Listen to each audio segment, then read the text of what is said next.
ओम शांति। 28 फरवरी की बाबा की मुरली। मीठे बच्चे, बाप के ज्ञान की कमाल है जो तुम इस ज्ञान और योग बल से बिल्कुल पवित्र बन जाते हो। बाप आए हैं तुम्हें ज्ञान से ज्ञान परी बनाने।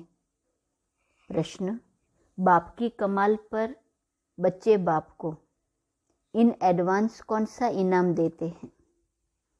उत्तर: बाप पर बलि चढ़ना ही उन्हें इन एडवांस इनाम देना है। ऐसे नहीं बाबा पहले ब्यूटीफुल बनाए फिर बलिहार जाएंगे। अभी पूरा बलि चढ़ना है। शरीर निर्वाह करते, बाल बच्चों को संभालते, श्रीमत पर चलना ही बलिहार जाना है। इस पुरानी दुनिया में तो ठिक्कर ठोबर हैं।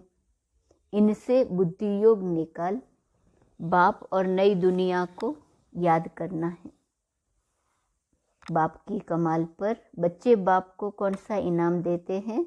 बाप पर पूरा बलिहार जाते हैं। गीत: तू प्यार का सागर है। ओम शांति। बच्चे जानते हैं कि बाप सन्मुख बैठे हैं और जो दूर बैठे हैं सभी के प्रति कहते हैं। सुनना तो उन्हों को भी है। बच्चे जानते हैं कि बाप ज्ञान का सागर है तो जरूर उनमें ज्ञान होगा न। जैसे सन्यासी विद्वान है तो वह समझते हैं हम विद्वान हैं। बच्चे जानते हैं परम पिता परमात्मा माता पिता के सन्मुख बैठे हैं, वह ज्ञान का सागर है। ज्ञान से सद्गति होती है। उस ज्ञान सागर से जैसे कि लोटा भर लेते हैं। सागर तो सदैव भरपूर है न। सागर से कितना पानी सारी दुनिया को मिलता रहता है, कभी खूटता नहीं, अथाह पानी है। तो बाप भी है ज्ञान का सागर। जब तक जीते हैं उनसे ज्ञान सुनते ही रहते हैं। वह सदा भरपूर है। थोड़े से ज्ञान रत्न दे देते हैं जिससे सारी सृष्टि सद्गति को पाती है। वह है ज्ञान का सागर, शांति का सागर, सुख का सागर। उनके संग से पतित से पावन बनते हैं। तुम हो ज्ञान गंगाएं। मान सरोवर होता है न। सरोवर एक बड़ा तालाब है। वह भी कैलाश पर्वत पर दिखाते हैं। समझते हैं बड़ा सागर है जिसमें डुबका मारने से मनुष्य परी बन जाते हैं। परियों का अर्थ तो समझ नहीं सकते। परियां बहुत शोभनिक होती हैं। अब तुम बच्चे जानते हो बाप हमको ये ज्ञान स्नान कराए ऐसा सुंदर शोभनिक ज्ञान परी बनाते हैं। वहाँ तो नेचुरल ब्यूटी होती है। यहाँ काजल क्रीम आदि लगाकर श्रृंगार करते हैं। यह है आर्टिफिशियल ब्यूटी। तत्व ही तमो प्रधान है। वहाँ तत्व भी सतो प्रधान होते हैं। देवताओं जैसे शोभनिक कोई हो नहीं सकते। यहाँ की ब्यूटी में हेल्थ तो नहीं रहती। वहाँ तुम्हारी हेल्थ भी अच्छी और ब्यूटी भी रहती है। बच्चे समझते हैं बाबा तो कमाल कर देते हैं। मनुष्य बड़े बड़े मार्बल की मूर्तियां बनाते हैं अथवा अच्छे आर्ट से चित्र बनाते हैं तो उनको बहुत इनाम मिलता है। अब विचार करो, बाप ज्ञान और योग बल से हमको क्या से क्या बना देते हैं। यह तो बाप कमाल करते हैं। ज्ञान और योग की कितनी बड़ी बलिहारी है। कमाल है बाबा के ज्ञान बल से आत्मा बिल्कुल ही पवित्र हो जाती है। 5 तत्व भी प्योर हो जाते हैं जिससे नेचुरल ब्यूटी रहती है। नई दुनिया और पुरानी दुनिया में फर्क तो रहता है न। हर एक चीज सतो प्रधान सतो रजो तमो होती है। दुनिया भी ऐसे होती है। जैसे जैसे मनुष्य ऐसे फिर उनके लिए वैभव रहते हैं। साहूकार के लिए वैभव भी अच्छे होते हैं न। गरीब के पास ठिक्कर ठोबर होते हैं। तो इस पुरानी दुनिया में भी ठिक्कर ठोबर हैं। नई दुनिया में सब कुछ नया होगा। तो कितना मोस्ट बिलव्ड बाबा हैं, उनकी हम महिमा करेंगे। बाबा खुद तो नहीं कहेंगे मैं कितना मोस्ट बिलवेड हूँ। बच्चे बाबा की महिमा करते हैं। बाप कहते हैं मैं तुमको ज्ञान योग से क्या बनाता हूँ। बाबा को फिर क्या इनाम मिलता है? इन एडवांस ही बाबा को इनाम देते हैं, अर्थात उन पर बलि चढ़ते हैं। गाते भी हैं तुम पर बलिहार जाऊं, तो जरूर इन एडवांस बलिहार जाएंगे ना। ऐसे थोड़े पहले बाबा ब्यूटीफुल बनावे फिर बाद में तुम बलिहार जाएंगे। बलिहारी भी पूरी चाहिए, वह भी राज समझाया है। ऐसे नहीं कि सभी बाबा के पास ले आकर बैठ जाना है। तुमको श्रीमत पर चलना है। वह है सर्व आत्माओं का बाप। उनको आत्माओं का रचयिता नहीं कहेंगे, सृष्टि का रचयिता व स्वर्ग का रचयिता कहेंगे। बाकी आत्मा और यह खेल तो अनादि है, परंतु इस समय पुरानी दुनिया को नया बनाते हैं, चेंज करते हैं। शरीर तो विनाशी है। बाबा अब हमारी कितनी आयु बढ़ाते हैं, बेहद की आयु बन जाती है। वहाँ एवरेज 150 वर्ष आयु रहती है। यहाँ तो कोई की 1 वर्ष भी आयु रहती है, कोई की 1 मास भी नहीं चलती। जन्मा और मरा। वहाँ ऐसे नहीं होता, सबकी आयु बड़ी रहती है। कायदे अनुसार जल्दी से बर्तन टूट नहीं सकता। तो बाप समझाते हैं अब बहुत मेहनत करनी है। तुम शिव शक्ति सेना बाप के मददगार हो। तुम समझते हो इस समय रावण राज्य है, सब विकारी हैं। उन विकारियों से सन्यासी अलग हो जाते हैं, फिर सृष्टि रची नहीं जाती। सन्यासी सन्यास सृष्टि ही रचेंगे, अर्थात मुख से आप समान सन्यासी बनाएंगे। उनको वंशावली नहीं कहेंगे। वंशावली गृहस्थ आश्रम में रहते हैं। सतयुग में वंशावली फूल जैसी होती है। सन्यासियों की वंशावली नहीं हो सकती, लिमिटेड है। यह तो अनलिमिटेड है न। गृहस्थ आश्रम कहते हैं, वास्तव में आश्रम तो बहुत ऊंचा ठहरा। आश्रम पवित्र होता है। विकारी गृहस्थ को आश्रम नहीं कह सकते। बाप पवित्र गृहस्थ आश्रम धर्मी बनाते हैं, माया रावण अधर्मी बना देती है। मनुष्य अधर्मी बन पड़े हैं। धर्मी अधर्मी मनुष्य को ही कहेंगे, जानवर को थोड़े ही कहेंगे। तो बाप आकर धर्मी बनाते हैं, माया अधर्मी बना देती है, परंतु उनको जानते नहीं हैं। जैसे ईश्वर को नहीं जानते वैसे माया को भी नहीं जानते।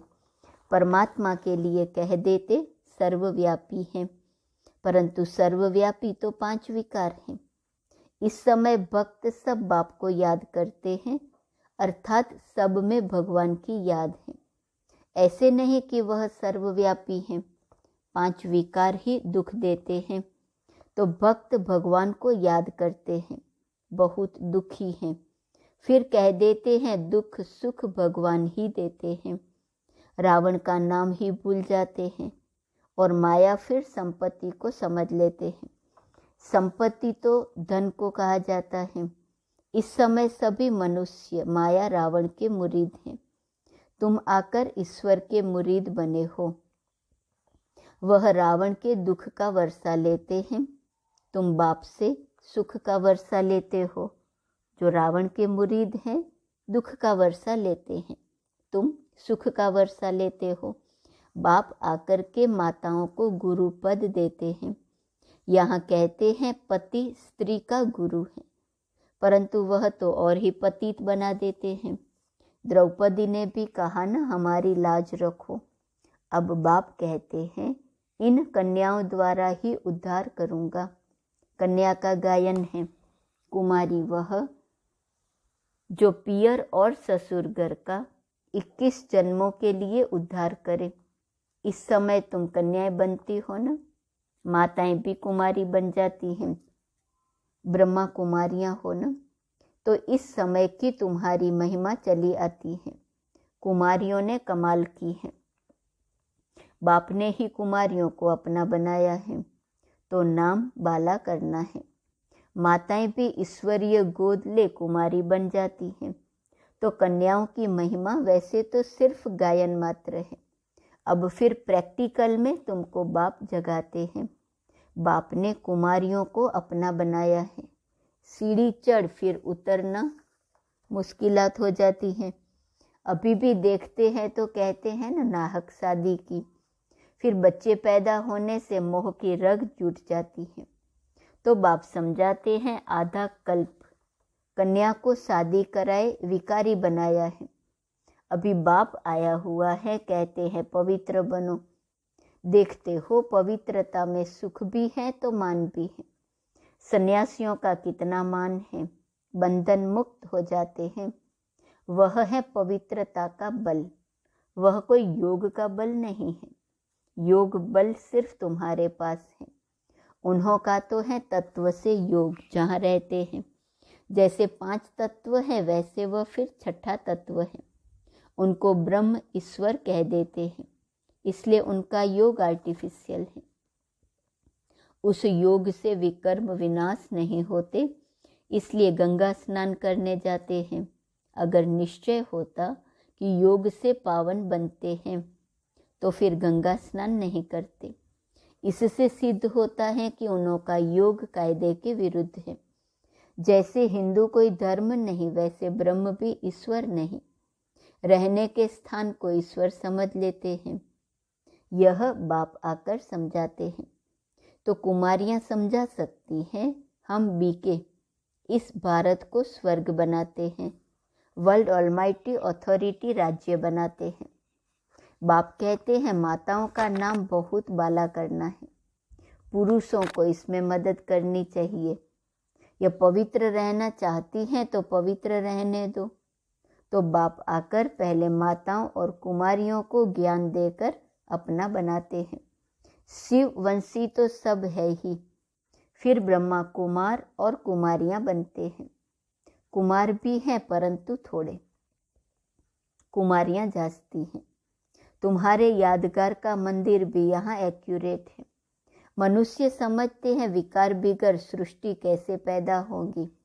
बाप कहते हैं, अभी यह दुखदाई पतित सृष्टि नहीं चाहिए, तो जरूर पवित्र रहना पड़े। गवर्नमेंट भी कहती है पैदाइश कम हो, क्योंकि वह समझते हैं इतना अन्न कहाँ से आएगा। वह पवित्रता की बात नहीं समझते। तुम जानते हो अभी शिवालय स्थापन होता है, बेहद की दुनिया शिवालय बन जाती है। उन्होंने तो एक मंदिर का नाम रख दिया है शिवालय, वह हो गया हद का शिवालय। यह बनता है बेहद का शिवालय। सारा स्वर्ग शिवालय कहेंगे। शिव ने देवी देवताओं की रचना की है, उनके मंदिर बने हुए हैं। वह है चैतन्य शिवालय। फिर यह वैश्यालय बनता है। चैतन्य देवताओं के जड़ मंदिर बनाकर उन्हों को फिर विकारी लोग पूजते हैं। शिवालय शिव बाबा बनाते हैं। मददगार हैं शिव शक्ति पांडव सेना। मेजॉरिटी शक्तियों की होने के कारण उन्हों का नाम बाला हुआ है। कन्याएं जास्ती हैं। शिव बाबा तुम्हें अपना बनाते हैं। श्री कृष्ण तो छोटा प्रिंस था, वह कैसे अपना बनाएगा। वह तो खुद ही स्वयंवर कर महाराजा बनते हैं। तो यहाँ शिव बाबा कंसपुरी से निकाल तुमको श्री कृष्णपुरी सतयुग में ले चलते हैं। यह है कंसपुरी। अब सारी दुनिया है एक तरफ और तुम थोड़ी बच्चियां हो दूसरे तरफ। आधा कल्प मनुष्यों ने उल्टा समझाया है, बाप ने आकर सुलटा समझाया है। आगे कॉन्ट्रास्ट का बहुत अच्छा किताब था। अभी तो पॉइंट भी और अच्छी निकल रही हैं। बाप कहते हैं दिन प्रतिदिन तुमको बहुत गुह्य बातें सुनाता हूँ। सब ज्ञान इकट्ठा तो नहीं देंगे, पहले हल्का सुनाते थे, दिन प्रतिदिन गुह्य होता जाता है। सब गुह्य बातें एक समय कैसे सुनाऊंगा। जो कुछ समझाते वही कल्प पहले भी समझाया था, इसमें कोई संशय की बात नहीं। ऐसे नहीं कि आगे तो बाबा ऐसे कहते थे, अभी फिर ऐसे कहते हैं। अरे पहले तो पहला क्लास था। अर्जुन, बहुत पॉइंट्स हैं जो और निकलती रहेंगी। जब तक जिएंगे बाबा सुनाते रहेंगे। बाबा ने कुछ गुह्य राज सुनाया तो फिर बताएंगे। अभी हम पढ़ रहे हैं। उन शास्त्रवादियों को भी शास्त्र कंठ रहते हैं। अब 18 अध्याय तो है नहीं, यह तो ज्ञान सागर है, सुनाते ही रहते हैं। वह बाप ही ज्ञान का सागर, आनंद का सागर, शांति का सागर है। इस दुनिया में तो कुछ भी नहीं है, न प्यार है न सार है। वह तो सब बातों का सागर ही सागर है। मनुष्य कहते हैं वह सर्वव्यापी है, हम भी वही हैं, लेकिन उनकी तो महिमा बड़ी जबरदस्त है। सभी भक्त साधु आदि उनको याद करते हैं। दुखी हैं तब तो कहते हैं वापिस निर्वाण धाम में जाएं। तो जब निर्वाण धाम का मालिक आए तब ही ले जाए। स्वर्ग की सौगात बच्चों के लिए बाप ले आते हैं, खुद स्वर्ग का मालिक नहीं बनते हैं। बाप देते हैं स्वर्ग की सौगात, फिर रावण आकर दुख देते हैं। दुख को सौगात नहीं कहेंगे। स्वर्ग के सौगात की चाबी दी है कन्याओं को। कन्याएं भारत को स्वर्ग बनाती हैं। कन्याएं अपने मित्र संबंधियों को भी समझा सकती हैं। हमने पारलौकिक माता पिता की गोद ली है। अच्छा, मीठे मीठे सिकिलदे बच्चों प्रति माता पिता बाप दादा का याद प्यार और गुड मॉर्निंग। रूहानी बाप की रूहानी बच्चों को नमस्ते। रूहानी बच्चों की रूहानी बाप को नमस्ते नमस्ते नमस्ते। धारणा के लिए मुख्य सार, पहली पॉइंट, गृहस्थ को आश्रम अर्थात पवित्र बनाना है। पवित्रता में ही बल है, पवित्रता का ही मान है, इसलिए योग बल और पवित्रता का बल जमा करना है। दूसरे पॉइंट, मोस्ट बिलव्ड एक बाबा है, उस पर पूरा पूरा बलि चढ़ पुरानी दुनिया से बुद्धि निकाल देनी है। वरदान, रूहानी आकर्षण द्वारा सेवा और सेवा केंद्र को चढ़ती कला में ले जाने वाले योगी तु आत्मा भव। जो योगी तु आत्मा रूहानियत में रहती हैं, उनकी रूहानी आकर्षण सेवा और सेवा केंद्र को स्वतः चढ़ती कला में ले जाती है। योग युक्त हो, रूहानियत से आत्माओं का आह्वान करने से जिज्ञासु स्वतः बढ़ते हैं। इसके लिए मन सदा हल्का रखो, किसी भी प्रकार का बोझ नहीं रहे। दिल साफ, मुराद हासिल करते रहो तो प्राप्तियां आपके सामने स्वतः आएंगी। अधिकार ही आप लोगों का है, किस पर? प्राप्तियों पर। स्लोगन, परमात्मा ज्ञानी वह है जो सर्व बंधनों एवं आकर्षण से मुक्त है। आज का स्वमान है, मैं संपूर्ण हूँ। अव्यक्त इशारे की पॉइंट 28 फरवरी। अपने संपूर्ण स्वरूप को प्रत्यक्ष करने के लिए जो कुछ सुना है उसको गहराई से सोचकर अपनी रग रग में समाकर अपनी चलन से प्रत्यक्ष रूप में दिखाओ। जो कुछ चल रहा है, जो कुछ कर रहे हो, वह ड्रामा अनुसार बहुत अच्छा है, लेकिन अभी समय प्रमाण, समीपता के प्रमाण और संपूर्ण